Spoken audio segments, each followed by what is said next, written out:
جناب حضرت محمد مصطفیٰ صلی اللہ تعالی علیہ وآلہ وسلم کی بارگاہ میں درود پاک کا نذرانہ پیش کرنے کے بعد اللہ کریم کا بے حد و بے حساب لاکھوں کروڑوں بار شکر ادا کرتے ہیں کہ مالک کے دو جہان نے زندگی میں ایک مرتبہ پھر یہ جو ذوالحجہ کا مہینہ ہمارے اوپر سایہ فلک ہے، اس کے آخری جمعے کی سعادت نے سنائی ہے، اس خاص دن جس کی سعادت نے سنائی ہے۔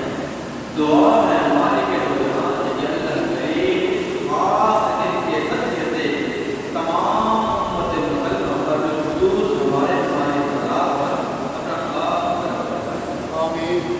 میرے نبی کے غلاموں، یہ اس مہینے کا کافی درود مبارک ہے، تو اس مہینے کے اندر جو بھی حالات اور واقعات ہوئے ان کا مختصراً میں نے آپ کے سامنے تذکرہ کیا، بیان کر چکا ہوں۔ اب یہ جو آخری جو لمحے چل رہے ہیں یہ لمبے بڑی آنے والے ہیں، تو اس لمحوں کے بعد جو اگلا مہینہ ہمارے اوپر سایہ فلک ہونے والا ہے، وہ مہینہ بڑی شان والا ہے، وہ مہینہ بڑی عزت والا ہے، اور وہ مہینہ بڑا ہی صبر والا مہینہ ہے۔ اور اس مہینے کی پہلی تاریخ کو یعنی یکم محرم الحرام کو ایک عظیم مفتی جو مراد مصطفیٰ بھی ہے، جو شہنشاہ عدالت بھی ہے، جو فخر سید ابوبکر صدیق بھی ہے، خلیفۃ المسلمین، خلیفۃ المؤمنین، سیدنا عمر فاروق رضی اللہ تعالیٰ عنہ کی شہادت ہے۔ پچھلے دنوں مبارک کے اندر کن کی شہادت کا بیان کیا تھا؟ سیدنا عثمان غنی، 18 ذوالحجہ۔ اب یکم محرم آنے والی ہے، اس دن کے اندر کس کی شہادت کا دن ہے؟ سیدنا عمر فاروق۔ آپ کا نام عمر کنیت ابو حفص اور آپ کا جو لقب تھا فاروق عالم۔ واقعہ فیل جو ہوا تھا اس کے 13 سال بعد جب آپ کی عمر 36 سال یا 27 سال کی رقم ہے، اس دور کے اندر ترقی کرتے ہیں، اس دور کے اندر اسلام قبول کرنا اور اسلام کے اوپر چلنا بڑا ہی مشکل تھا۔ کوئی بندہ بھی اسلام قبول کرتا تھا تو اس کے اوپر ظلم و ستم ہوتا تھا، اور آج ہمارے لیے اسلام قبول کرنا، اسلام کے اوپر چلنا بڑا ہی آسان ہو گیا ہے۔ جیسا کہ کوئی بچہ پیدا ہوتا ہے تو کیا کہتے ہیں والد کو مسلمان کے گھر میں پیدا ہوتا ہے، جب بولنے لگتا ہے زبان پہ رب کریم کا نام لے کر آتا ہے لا الہ الا اللہ محمد رسول اللہ، مبارک ہو حضور کے غلام ہو گئے۔ پھر کوئی بندہ بھی نماز پڑھتا ہے، روزہ رکھتا ہے، یہ آج کی بات کر رہا ہوں، نماز پڑھتا ہے، روزہ رکھتا ہے، حج کرتا ہے، کوئی بھی دین کے کام کو کھلاتا ہے، دین کی تبلیغ کرتا ہے، کوئی بندہ بھی آ کر آپ کو یہ کہتا ہے کہ نماز کیوں پڑھی، دین کو کیوں بلایا، کوئی مانتا ہے آپ کو، کوئی روکتا ہے آپ کو؟ کوئی نہیں روکتا، بلکہ نماز واجبانہ ادا کرتے ہیں تو محلے داروں کی عزت ہوتی ہے، ماشاءاللہ ماشاءاللہ نماز ادا کرتے ہیں، لوگوں میں عزت پاتے ہیں۔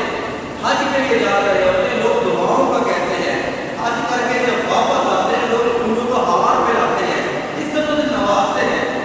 اسلام پہ چلنا اس دور کے اندر بڑا ہی آسان ہے، جو بھی اسلام پہ چلتا ہے اس کو عزتیں ملتی ہیں، بلندیاں ملتی ہیں، لیکن اس دور کے اندر جب کوئی بندہ اسلام قبول کرتا ہے تو اس کو دل کو ہوتا ہے۔ نبی پاک صلی اللہ تعالی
میرے حضور دین کی تبلیغ کر رہے ہیں، 38 لوگ مسلمان ہو گئے، اس میں سیدنا خدیجہ رضی اللہ عنہا کی زوجہ آپ نے اسلام کو قبول کیا۔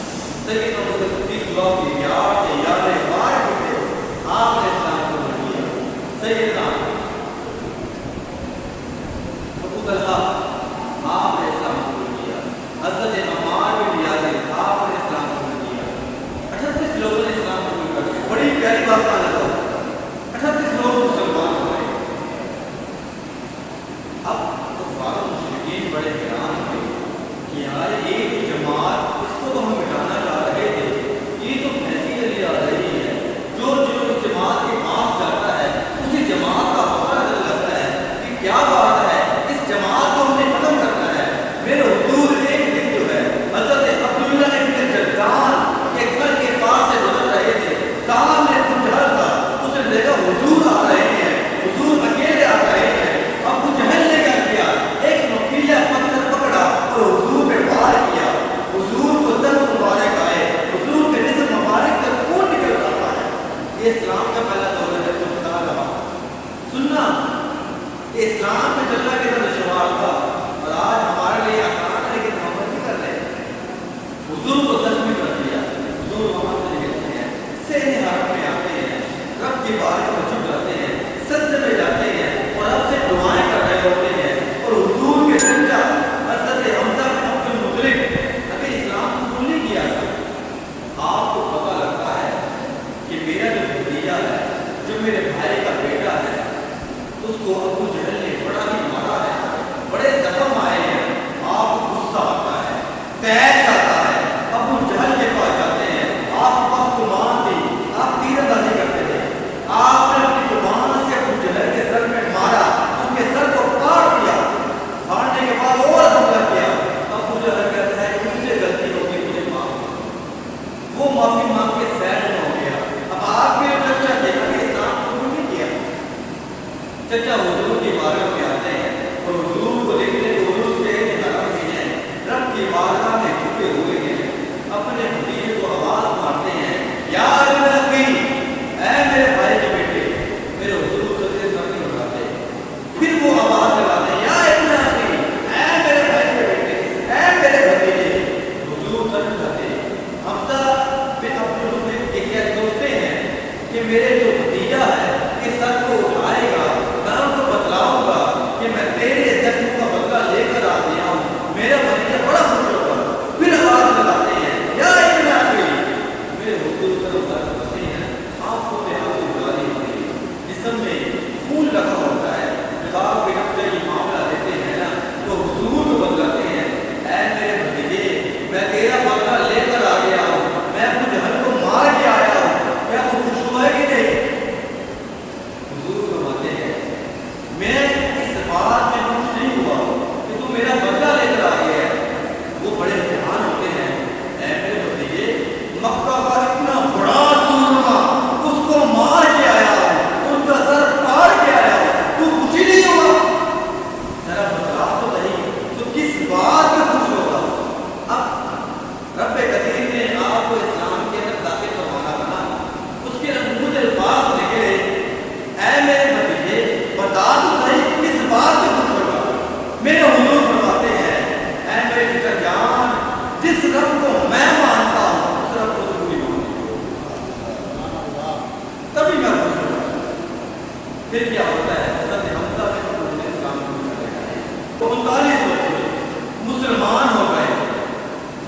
کفار مشرکین بڑے حیران کہ حمزہ بن عبد المطلب جو ہے بڑے دلیر آدمی تھے، انہوں نے بھی اسلام قبول کر لیا ہے، ایسا نہ ہو کہ ایسا کر کے جتنے بھی لوگ ہیں اسلام میں داخل ہو جائے اور ہمارا جو کام ہے وہ ختم ہو جائے۔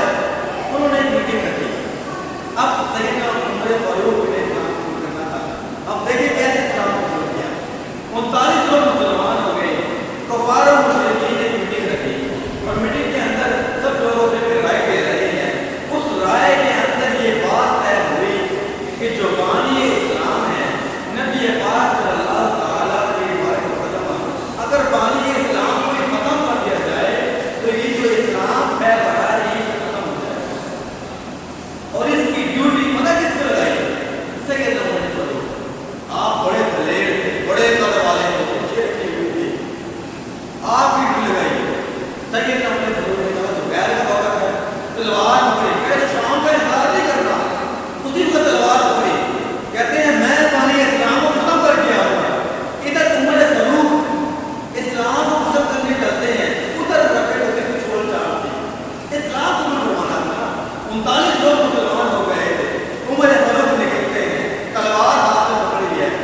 قرآن کی تلاوت کرتے ہیں، مولا عمر پاک کا دل منہ ہو رہا ہے، مولا عمر پاک ایک جملہ فرماتے ہیں، اے میری بہن کہیں عمر کی عمر برباد نہ ہو جائے، مجھے بھی کچھ نتیجے پالے جاؤ اسلام۔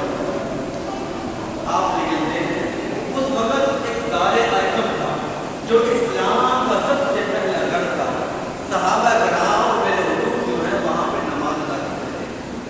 اب سراغ سے دیکھا کہ حضرت عمر بن خطاب آ رہے ہیں، ہاتھ میں تلوار ہے، تو صحابہ کرام نے حضور کو بتلایا کہ عمر پاک تلوار آپ لیے آ رہے ہیں، تو حضرت امیر حمزہ نے کہا کہ آنے دو، اگر تو عمر کا ارادہ اچھا ہوا تو ہم خوش آمدید کریں گے، اگر عمر کا ارادہ برا ہوا تو اسی کی تلوار سے اس کا سر قلم کر دیں گے۔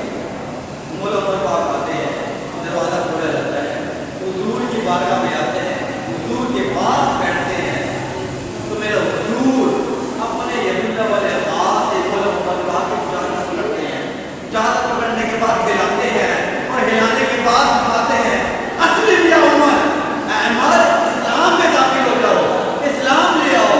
پھر میرے حضور اپنے یمینہ والا ہاتھ جو ہے مولا عمر پاک کی چھاتی میں پھیرتے ہیں، سینے مبارک میں پھیرتے ہیں اور پھیرنے کے بعد یہ دعا فرماتے ہیں اللہم اہد قلبہ، اللہم اہد قلبہ، اے رب قدیر میرے عمر کے دل میں ہدایت ڈال۔ جیسے یہ جملہ پڑھتے ہیں رب کریم کی بارگاہ میں دعا قبول ہوتی ہے، مولا عمر مولا کائنات فرماتے ہیں اشہد ان لا الہ الا اللہ واشہد انک رسول اللہ، کلمہ پڑھتے ہوئے مسلمان ہوتے ہیں۔ 40 سے مسلمان جو ہیں مولا عمر پاک پہ پہنچے ہوئے سیدنا عمر فاروق رضی اللہ تعالیٰ عنہ، ٹھیک ہے، اب اسلام قبول کر لیا، آپ بڑے دلیر تھے۔ اسلام قبول کرنے کے بعد صحابہ کرام چپ کے نماز ادا کرتے تھے۔ مولا عمر پاک نے فرمایا یا رسول اللہ صلی اللہ علیہ وسلم، جس دین پہ ہم قائم ہوئے ہیں کیا یہ سچا دین نہیں ہے؟ سچا دین ہے، کیا یہ اسلام سچا اسلام نہیں ہے؟ سچا اسلام ہے، کیا آپ سچے نبی نہیں ہیں؟ میرے حضور نے فرمایا میں سچا نبی۔ پھر مولا عمر فرماتے ہیں کہ ہم لوگ چھپ کے نمازیں کیوں پڑھتے ہیں؟ جب دین سچا ہے، اسلام سچا ہے، آپ نبی سچے ہیں، تو چھپ کے نمازیں کیوں پڑھتے ہیں؟ میرے حضور نے فرمایا عمر تو جانتا ہے کہ ہم قطار میں بہت کم ہیں، اس لیے ہم نماز یہاں پیدا کرتے ہیں۔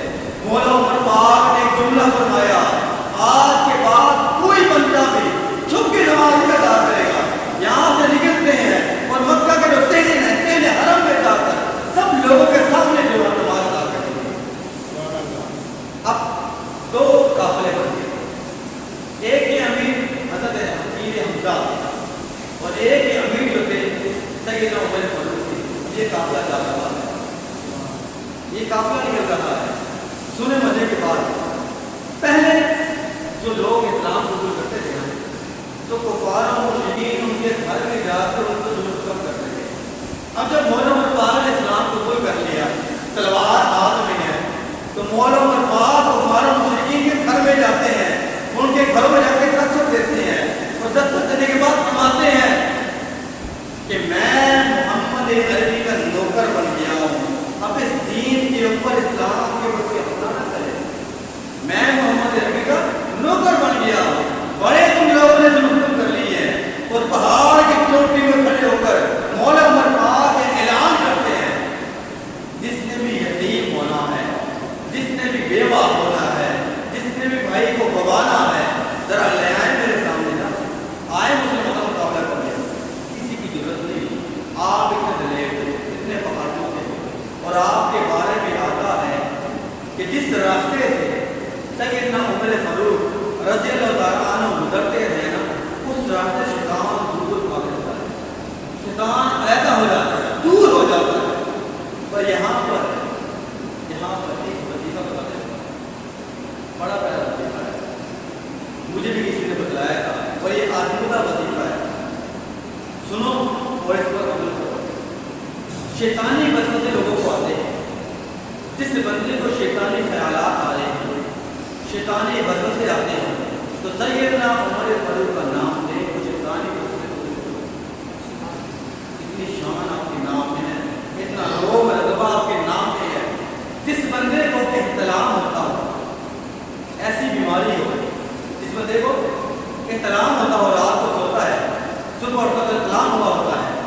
کیا کرے؟ سب سے پہلے ایک کام یہ کرے کہ رات کو سونے سے پہلے کھانا نہ کھائے، 1-2 گھنٹے پہلے کھانا کھائے، سونے سے پہلے پانی نہ پیے، پہلے تو یہ کام کرے۔ دوسرے نمبر پر جب بستر پر لیٹ جائے، لیٹنے کے بعد اپنی انگلی جو شہادت کی انگلی ہے اس پر کلمہ پڑھے، کلمہ پڑھنے کے بعد تھوکے، اور تھوکنے کے بعد اپنی شہادت کی انگلی سے سینے مبارک کے اوپر سیدنا عمر فاروق کا نام لکھے 3 مرتبہ نام لکھنے کے بعد وہ سو جائے۔ گارنٹی سے میں یہ بات کہتا ہوں مجھے کوئی سلام کبھی نہیں ہوگا۔ کیوں؟ کیونکہ سیدنا عمر فاروق کے نام سے شیطان دور بھاگتا ہے۔ جو بندے کو اطلاع ہوتا ہے کہ شیطانی مساوت ہوتا ہے، جو مسجد شیطان کے آتے ہیں اس سے یہ کام ہوتا ہے، تو شیطان قریب نہیں ہے ایسا کام کہتے ہیں۔ اور سیدنا عمر فاروق آپ ایسے حکمران تھے کہ جو لباس آپ نے سلایا ہے نا، زندگی میں 2 لباس، 1 سال کے اندر وہ 2 لباس تھے۔ کتنے لباس؟ وقت کے حاکم تھے، اور لباس کتنے پہنتے تھے؟ صرف 2، اور اس لباس کے اندر 17 پیبل تھے، 17 ٹاکے لگے ہوئے تھے۔ وقت کے حاکم ہیں، کچھ بھی پہن سکتے تھے، کوئی لباس بھی پہن سکتے تھے۔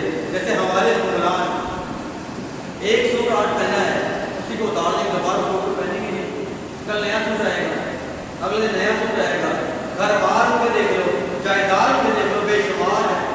مولا عمر پاک جو سب سے کم اجرت بیت المال سے لیتے تھے نا، وہ مولا عمر پاک تھے، وقت کے حاکم ہیں، سب سے کم پیسہ اجرت کے طور پر لیتے تھے مولا عمر پاک تھے، وقت کے حاکم ہو گئی آپ بات۔ ایک باہر سے سفیر آیا کو ملنے کے لیے، بڑے مزے کی بات ہے، ایک سفیر ملنے آیا، اس نے کہا جی میں وقت کے امیر سے ملنے آیا ہوں، ان کا محل کہاں پہ ہے، ان کی جگہ کہاں پہ ہے؟ تو انہوں نے کہا وہ یا تین حرم میں آپ کو ملیں گے، یا جو اونٹ والے ہوئے بیت المال کی ان کی رکھوالی کرتے ہوئے ملیں گے۔ وہ بڑا حیران ہوا کہ وقت کے امیر ہے، سین حرم میں ہوں گے یا ان کو بھی رکھوالی کر رہے ہیں؟ ان کو بڑا حیران ہوا۔ وہ نکلتا ہے، سین حرم میں جاتا ہے، وہاں پہ آپ کو نہیں پاتا، پھر وہ اونٹ کی جو بیت المال ہے اس جگہ میں جاتا ہے، وہاں پہ جا کے دیکھتا ہے مولا عمر وہاں پہ بھی نہیں ہوتے۔ کوئی جنت البقیع میں آتا ہے، وہاں پہ کیا دیکھتا ہے کہ جنت البقیع میں ایک درخت کے سائے کے نیچے جو ایک اینٹ ہے اس کا سرہانہ بنا کر آپ آرام کرتے ہیں۔ وقت کے حاکم ایک اینٹ کو سرہانہ بنا کر وہاں پر آرام کر رہے ہیں۔ وہ سفیر کہتا ہے، کیا کہتا ہے؟ اے عمر پاک، ضرور تو نے اس دنیا کے اندر اپنے حکمرانی کے اندر عدل و انصاف کیا ہے، تبھی تجھے اس اینٹ کے تکیہ بنا کر مجھے آرام مل رہا ہے، سکون مل رہا ہے، سکون کی نیند آ رہی ہے۔ آج ہمارے حکمران ہیں، جب تک وہ بلند نشست گولی نہ کھائیں، جب تک وہ نیند کی گولیاں نہ کھائیں، وہ آرام نہیں آتا، ان کو سکون ہی نہیں ہوتا۔ ہمارے امیر لوگ، امیر طبقہ جو ہے، مال و دولت بے شمار ان کے پاس ہے، لیکن کیا ہے؟ اللہ نے ان سے رزق کو چھین لیا ہے۔ کیا کرتے ہیں وہ؟ آپ لوگ سے تسلیم بھی کریں گے، ہمارے جو گھروں میں امیر ہے پرہیزی کھانا کھا رہے ہوتے ہیں، مال و دولت ہے، اچھی سے اچھا وہ کھانا کھا سکتے ہیں، لیکن کیا ہے؟ ڈاکٹر نے مجھے یہ منع کیا ہوا ہے، ڈاکٹر نے مجھے کہہ دیا یہ کھانا نہیں کھانا، پرہیزی کھانا کھا رہے ہوتے ہیں۔ کیا فائدہ ہے مال و دولت کا؟ ہم لوگ جو ہے لو طبقہ، غریب لوگ، الحمدللہ جو کھانا میسر ہو جائے، جو چیز ہمیں مل جائے، الحمدللہ ہم کھا لیں۔ ایسا ہے کہ نہیں؟ تو سیدنا عمر فاروق آپ کی حکمرانی جو سال گزرے ہیں، کتنے مربع میل، 22.5 لاکھ مربع میل کے اندر آپ کو حکمرانی کی ہے، اور آپ نے ایک جملہ بھی کہا ہے کہ میری حکمرانی کے اندر دریائے فرات کے کنارے میں اگر ایک بکری کا بچہ یا ایک کتا جو ہے پیاسا مر جائے، بھوکا مر جائے، کل قیامت کے دن میرے سے اس بارے میں حساب کیا جائے گا۔ لیکن آپ کی دور حکمرانی کے اندر کی بندہ بھوکا نہیں رہا، کوئی پیاسا نہیں رہا۔ دن میں لوگ سواریہ کے پاس آتے تھے، آپ ان سوالوں کو پورا کرتے تھے، لیکن رات کے اندر بھیس بدل کر لوگوں کے درمیان نہ پہنچتے، لوگوں کی مدد کیا کرتے ہیں۔ اس طرح آپ کو حکمرانی۔ اور آخری بات جو میرا موضوع بھی تھا، سیدنا عمر فاروق کی شہادت کا، جو یکم برہم ہوئی ہے۔ آپ کی شہادت اس طرح ہوئی ہے کہ ایک مجوسی غلام تھا، اس کا نام تھا ابو لؤلؤ فیروز. کیا نام تھا؟ ابو لؤلؤ فیروز. مجوسی غلام تھا. آپ ایک اپنا فیصلہ لے کر نا سیدنا عمر فاروق کے پاس آیا تو سیدنا عمر فاروق نے اس کے خلاف، اس کی مجوسی غلام کے خلاف کر دیا. تو یہ غلام جو تھا یہ آپ کی جان کا دشمن ہو گیا. سیدنا عمر فاروق نماز ادا کر رہے ہیں تو یہ مجوسی غلام ابو لؤلؤ فیروز جو ہے زہر بھرا خنجر جو ہے لے کر صف اول میں شامل ہوا. جب مولانا پاک نماز پڑھ رہے تھے تو اس نے تلوار نکال کر آپ کے اوپر بیشمار وار کیا جس سے آپ بہت زیادہ زخمی ہوئے. تو وہاں کے لوگوں نے آپ کو پکڑنا چاہا. وہ تلوار کا وار کرتا ہوا وہاں سے فرار ہوا. ایک عراقی غلام نے آپ کو پکڑ لیا. مولانا پاک کو پیچھے لے گئے. حضرت عبد الرحمن بن عوف نے نماز کو مکمل کیا. نماز مکمل کرنے کے بعد سب مولانا پاک کے پاس جمع ہو گئے. اس وقت مولانا پاک بہت زیادہ زخمی ہو گئے. زخموں سے آپ کو کچھ نہیں ہونا تھا. آپ بہت دلیر تھے, بہت بہادر تھے, لیکن تلوار کے اندر زہر تھا جو ایسا ایسا ایسا. تو 3 سے 4 دن اس زخموں کی تاب نہ لاتے ہوئے یکم محرم حرام کو آپ کے سامنے. یہ دن ہمیں یاد رکھنا چاہیے اور ہمیں منانا بھی چاہیے. اور میں حکومت بالا سے یہ اپیل بھی کرتا ہوں کہ یکم محرم حرام کو چھٹی ہونی چاہیے تاکہ ہمارے جو نوجوان طبقہ ہے, ہمارے نوجوان جو لوگ ہیں ان کو پتہ ہونا چاہیے کہ سیدنا عمر فاروق جو فاروق اعظم ہے انہوں نے اپنی زندگی کس طرح گزاری ہے, انہوں نے حکمرانی کس طرح کی ہے. ہمارے حکمران جو مسلمان ہیں, آج ہمارا یہ اہل محلہ جو ہے بے شمار غریب طبقہ ہے. اس محلے کی بات کر لیتے ہیں. کچھ سفید پوش لوگ بھی ہیں, بھوکے پیاسے بھی ہیں. ہمارے حکمران ہیں, وہ چاہیں تو مدد کر سکتے ہیں لیکن کیا کرتے ہیں, صرف اپنے جیبوں کو کر رہے ہیں. سیدنا عمر فاروق کے دور کے اندر ایسا کوئی کام نہیں, کوئی بھوکا پیاسا نہیں رہتا. تو دعا ہے ہم یہاں سے کہ جس طرح سیدنا عمر فاروق رضی اللہ تعالی عنہ نے زندگی گزاری, حکمرانی کی ہے, عدل انصاف کے آپ بہتر ہے.